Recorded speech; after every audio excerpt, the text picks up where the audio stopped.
Good morning, my dear students.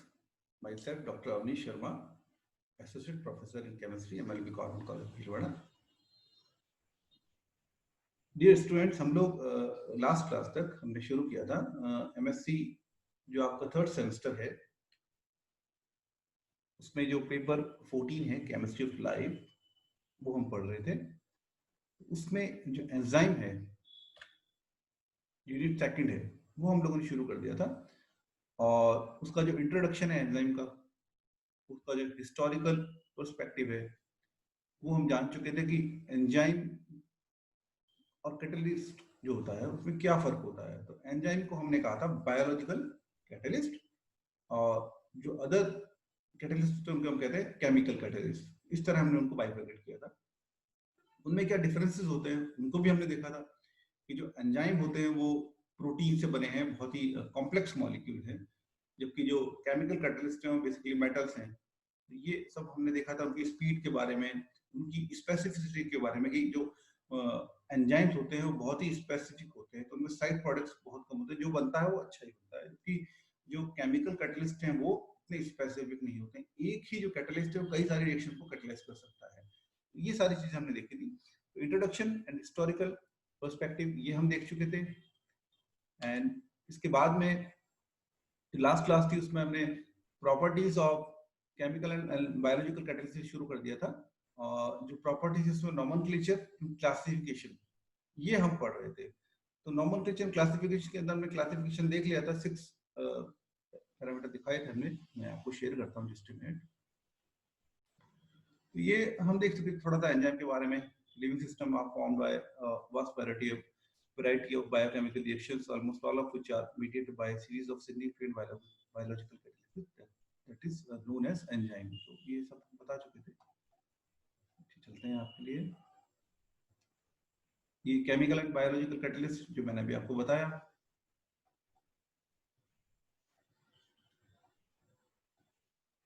There is some differences थे chemical catalyst और enzyme के अंदर. उसके फंक्शन में, फंक्शन दोनों का लगभग सेम ही होता है. मॉलिक्यूलर वेट ये लो मॉलिक्यूलर वेट होते हैं, ये हाई मॉलिक्यूलर वेट होते हैं. टाइप ये पॉजिटिव और नेगेटिव कैटलिस्ट होते हैं, जबकि ये इनहिबिटर्स एंजाइम्स होते हैं या फिर एक्टिवेशन एंजाइम्स कहलाते हैं. नेचर ये सिंपल इनऑर्गेनिक मॉलिक्यूल्स हैं, जबकि ये एंजाइम्स में कॉम्प्लेक्स प्रोटीन्स हैं, जैसा कि मैंने आपको बताया. अल्टरनेट टर्म इनके लिए काम लेते हैं इनऑर्गेनिक कैटलिस्ट और केमिकल कैटलिस्ट. इनके लिए ऑर्गेनिक कैटलिस्ट और bio catalyst. Reaction rate typically slow होती है कंपैरेटिवली, जबकि इनकी सेवरल टाइम फास्टर होती है. स्पेसिफिसिटी अपन बता चुके हैं, मैं अभी भी जिक्र कर चुका हूं उसका. कंडीशंस ये हाई टेम्परेचर प्रेशर पे काम करते हैं. इनके लिए mild condition, physiological pH and temperature. ये थोड़ा अपन आगे और पढ़ेंगे टेम्परेचर और पीएच के बारे में इसके बाद में. CC and CH बॉन्ड इसमें एब्सेंट होते हैं, जबकि ये प्रोटीन है इसके अंदर प्रेजेंट होते हैं. एक्टिवेशन एनर्जी लोअर्स करते हैं. दोनों का प्रोसेस हो ही रहता है. ये हम पढ़ चुके थे. Then nomenclature and classical classification में शुरू कर दिया था. तो ये सबसे पहले हमने देखा था कि एस लग जाता है. जो भी कैटालिटिक एक्शन हो रहा है या फिर जो एंजाइम जिस सबस्ट्रेट काम कर रहा है उसके साथ में एस लग जाता है. सबसे सिंपल मेथड यही था इनिशियल, जिसमें कि हमने पढ़ा यूरिएज.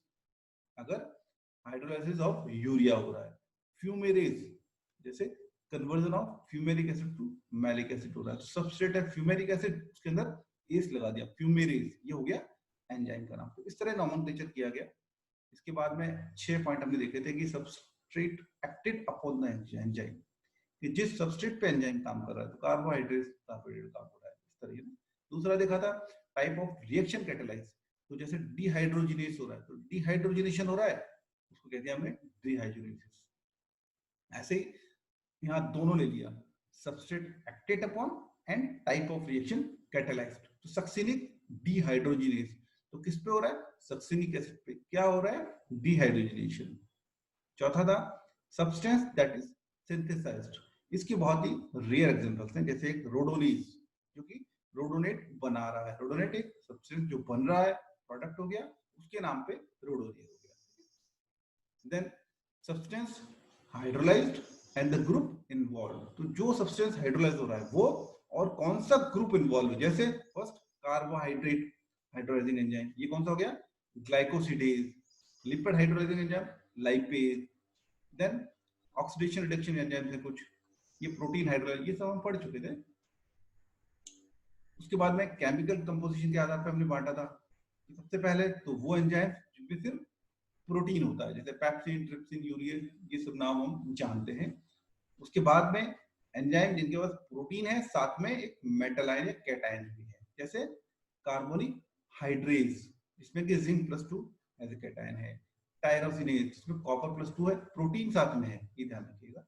तीसरा जिसमें कि प्रोटीन हो और एक प्रोस्थेटिक ग्रुप हो। प्रोस्थेटिक ग्रुप क्या होता है? जो कि नॉन प्रोटीन है, ऑर्गेनिक कंपाउंड है कोई भी, जैसे आयरन पोरफायरिन एंजाइम, जैसे कैटलिस, इसमें आयरन पोरफायरिन एंजाइम है, इसमें एक प्रोटीन है, एक प्रोस्थेटिक, इस तरह पढ़ा था।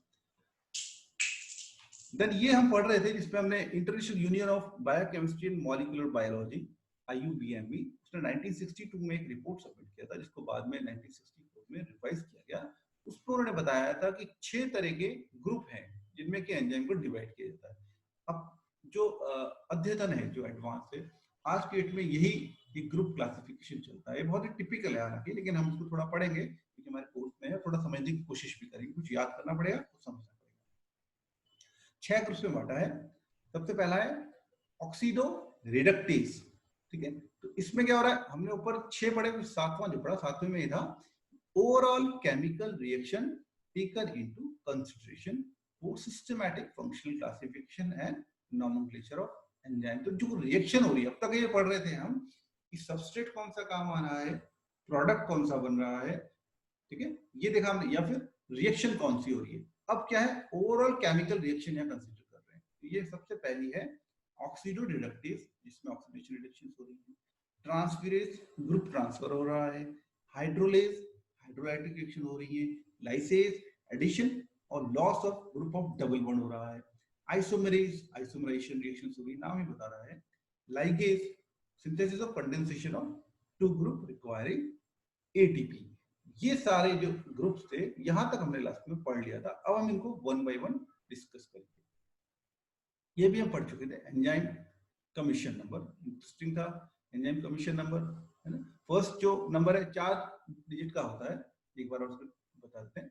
इसी number consist of A series of number है 4 प्लेसेस, 4 प्लेस हैं इसमें, 1.2.3.4, ठीक है। 2 डिजिट का भी हो सकता है, उससे ज्यादा हो सकता है। तो ये 4 डिजिट में है, 4 प्लेसेस हैं। फर्स्ट प्लेस जो है वो मेजर क्लास है, जो अपन ने 6 ग्रुप पढ़े उसमें ऊपर, उनमें से कोई भी एक आएगा। बाकी जो बीच के 2 हैं वो सब क्लास एंड सब क्लास ऑफ द एंजाइम है। एक तो मेजर क्लास हो गया, मेजर क्लास का सब क्लास हो गया, और सब क्लास का सब क्लास हो गया। ये आ गया सेकंड और थर्ड जो प्लेसेस हैं। जो लास्ट प्लेस है या 4 डिजिट है, वो रिप्रेजेंट करती है serial number of that enzyme with in the sub class. तो वो बांटा गया है ना, ये है। जैसे एग्जांपल अपन ने डिस्कस किया था कि 2.7.1.1, तो इसमें जो 2 है, इसमें जो 2 है वो तो हो गया मेजर क्लास, जो 6 क्लासेस पढ़ी हमने उनमें से। 7 और 1 इज 7 सब क्लास एंड सब क्लास, ये हो गया। और जो लास्ट वन है वो जो हमने ये पढ़ा, it represents the serial number of that enzyme within the subclass. Okay.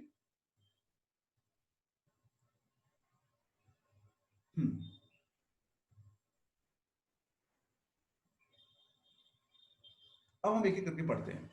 एक और चीज जो ब्रैकेट में लिखा हुआ इसके अंदर, वो उसका ट्राइबल नाम है। ट्राइबल नाम मतलब जो पुराना चला आ रहा है। तो कुछ एंजाइम्स का इवन ट्राइबल नाम ही आज भी हम यूज में लेते हैं, क्योंकि वो इतना हम याद कर चुके हैं, इतना काम में आ चुके हैं कि वो आसान है याद रखना, बजाय इसके कि हम उसको 2.7.11 इस तरह के टेबल से।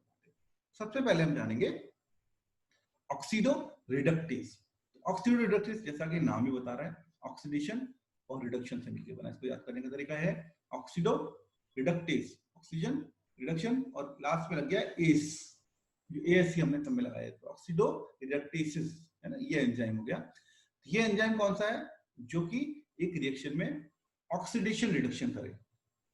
जैसे ये कोई सबस्ट्रेट है, ये रिड्यूस्ड है, ये सबस्ट्रेट है, ये ऑक्सीडाइज है। तो जब कोई भी हम जानते हैं रिडॉक्स रिएक्शन होती है, उसमें एक ऑक्सीडाइज होता है, दूसरा रिड्यूस्ड होता है। तो वही हो रहा है, ये तो हो गया रिड्यूस्ड, ये हो गया ऑक्सीडाइज। ये चेंज हो गया।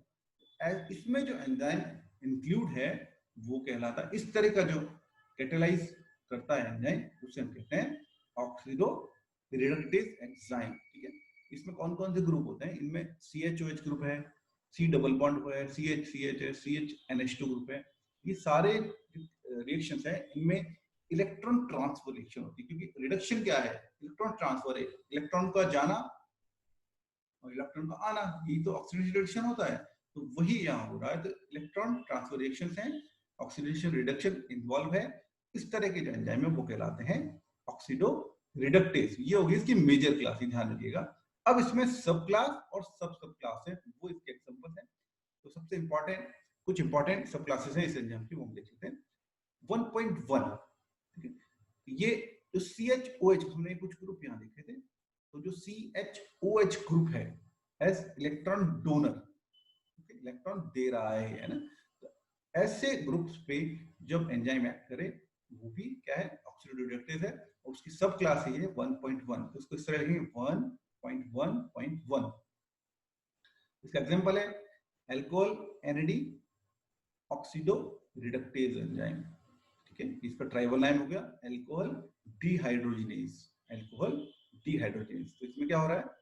ये जो रिएक्शन है अल्कोहल प्लस NAD की कैटलाइज कर रहा है ये सिंपली, और एल्डिहाइड या कीटोन बन रहा है। तो क्या हुआ? अल्कोहल था यहाँ पर, अल्कोहल का ऑक्सीडेशन हो गया, ऑक्सीडेशन होकर बन गया aldehyde ketone plus NADH plus H plus. तो इस तरह की रिएक्शन कर रहा है, इसको हम इससे दिखाते हैं 1.1.1। ये 1 तो इसका मेजर क्लास हो गई, फिर 1.1 की सब क्लास हो गई। एक है 1.11 एंजाइम एक्टिंग ऑन H2O2। अगर ऑक्सीडो रिडक्टेज टाइप का ये एंजाइम है जो कि इसमें कि H2O2 इन्वॉल्व है, hydrogen peroxide as a electron acceptor, तो ये भी ऑक्सीडो रिडक्टेज है, पर इसकी सब क्लास क्या हो जाएगी? 1.11। ये है oxido reductase catalyse the following reaction. ये रिएक्शन कैटलाइज कर रहा है, इसमें ऑक्सीडेशन रिएक्शन दोनों हो रहे हैं। दूसरा मेजर क्लास, ऐसे मेजर क्लास में बांटा हुआ है, पर्टिकुलर एक मेजर क्लास होगी जैसे ऑक्सीडेशन और रिडक्शन इन्वॉल्व, तो सब क्लासेस होगी उसकी कि कौन से उसमें ग्रुप इन्वॉल्व है, कहीं H2O2 कहीं CHOH। दूसरा आ गया ट्रांसफेरेज, जैसा कि नाम ही बता रहा है, इसमें क्या हो रहा है? Enzyme which catalyse a transfer of group other than hydrogen between a pair of substrate. तो एक ग्रुप है जो कि हाइड्रोजन नहीं है, उसका ट्रांसफर हो रहा है एक ग्रुप से दूसरे ग्रुप में। ठीक है, एक सबस्ट्रेट से दूसरे सबस्ट्रेट में वो ग्रुप चले जा रहा है। इसके लिए जो काम आता है उसे हम कहते हैं ट्रांसफेरेज। ये मेजर क्लास है। तो ये सबस्ट्रेट हो गया सपोज, इसमें एक ग्रुप जुड़ा हुआ है G, ये आ गया S डैश। ठीक है, यहाँ आ गया हमारा ट्रांसफेरेज एंजाइम। ये क्या होगा? S डैश के साथ एक ग्रुप जुड़ जाएगा और यहां से निकल जाएगा, तो ग्रुप क्या हुआ? ट्रांसफर हो गया। ये कहलाता है ट्रांसफेरेज। ये मेजर क्लास हो गया। इसके सब क्लास देख लेते हैं हम। एक है 2.3, ये हो गया 2 मेजर क्लास हो गया, देन 3 सब क्लास हो गया 2.3.1.6। ये एंजाइम है एसिटाइल कोएंजाइम, इसका ट्राइबल नाम हो गया कोलिन एसिटाइल ट्रांसफेरेज, है ना। तो इसकी रिएक्शन क्या हो रही है? यहाँ एसिटाइल कोएंजाइम का ये ग्रुप जुड़ा हुआ था, ये इधर आ जाएगा और एसिटाइल ग्रुप चले जाएगा कोलिन के साथ, एसिटाइल कोलिन बना ले, तो ग्रुप का ट्रांसफर हो गया। तो यहाँ पे जो इन्वॉल्व है वो क्या है? Acetyl CoA. तो ऐसी रिएक्शंस इनका जो मेजर सेकंड क्लास है उसका ये सब क्लास है 2.3 हो गया। ऐसे 2.7, तो जहां पर enzyme catalysing transfer of phosphorus containing group, specially जब फास्फोरस कंटेनिंग ग्रुप का ट्रांसफर होता है एक सबस्ट्रेट से दूसरे सबस्ट्रेट में, तो फिर सब क्लास हो जाती है 7। ये हो गया 2.7। तो ये दो मेजर क्लास हो गई, एक तो हो गया ऑक्सीडो रिडक्टेज जहां ऑक्सीडेशन रिडक्शन है, दूसरा हो गया ट्रांसफरेज जहां पर की ट्रांसफर ऑफ ग्रुप है, ठीक है, सबस्ट्रेट से दूसरे सबस्ट्रेट पे। तीसरा है हाइड्रोलाइसिस। तो नाम ये भी बता रहा है एंजाइम विच कैटेलाइज हाइड्रोलाइसिस। ठीक है, तो हाइड्रोलाइसिस करा रहा है एंजाइम किसका? Ester, ether, peptide, glycosyl, acid anhydride, acyl halide सब क्लासेस है ना। इसकी सब क्लासेस कौन कौन से हैं? फर्स्ट है 3.1, जब एस्टर बॉन्ड पे काम करे हाइड्रोलाइसिस एंजाइम, ठीक है। जो मेन ग्रुप है हाइड्रोलाइज है, वो अगर एस्टर ग्रुप पे काम कर रहा है, उसको हाइड्रोलाइज कर रहा है, तो उसका जो सब क्लास हो जाएगा वो हो जाएगा 3.1। तो एक एंजाइम का एग्जांपल है, इसका की नाम है स्यूडोकोलिन स्टीरेज, ये इसका ट्राइबल नेम हो गया स्यूडोकोलिन स्टीरेज, और ये हो गया एसाइल कोलिन एसाइल हाइड्रोलेज, ये पर्टिकुलर एंजाइम हो गया। दूसरा इसका है 3.2, अगर ये ग्लाइकोसाइल कंपाउंड पर अटैक करे और उनको हाइड्रोलाइज करे, तो ये हो गया 3.2। इसका एग्जांपल भी बीटा गैलेक्टोसिडेज। तीसरा 3.4, जब एंजाइम पेप्टाइड बॉन्ड पर अटैक करे, जैसा कि हम जानते हैं पेप्सिन, ट्रिप्सिन, थ्रोम्बिन जो कि ब्लड क्लॉटिंग में काम आता है, प्लाज्मिन, ये सारे जो इनके ट्राइबल नेम है वही काम में लेते हैं, तो ये 3.4 हो गया। देन 3.5, जब एंजाइम एक्ट करे सी एंड बॉन्ड पे other than peptide bond. Peptide bond तो हमने ऊपर देख लिया 3.4 में आता है। अगर पेप्टाइड बॉन्ड के अलावा जो सी एंड बॉन्ड है उन पे ये हाइड्रोलाइज करे तो ये कहलाएगा 3.5। तो इस तरह जो तीसरा मेजर क्लास है हाइड्रोलेज, उसको सब क्लासेस में बांटा है 3.1, 3.2, 3.4 एंड 3.5। अब आइए फोर्थ पे, ये है लाइसेस, ठीक है। तो ये लाइसेस वो है जो कैटलाइज करते हैं क्या, removal of group from substrate by mechanism other than hydrolysis. Hydrolysis हमने ऊपर पढ़ लिया, तो हाइड्रोलिसिस के अलावा कोई और मेथड लें जिससे कि ग्रुप रिमूवल हो जाए। तो इसमें क्या होता है, एक डबल बॉन्ड बनता है।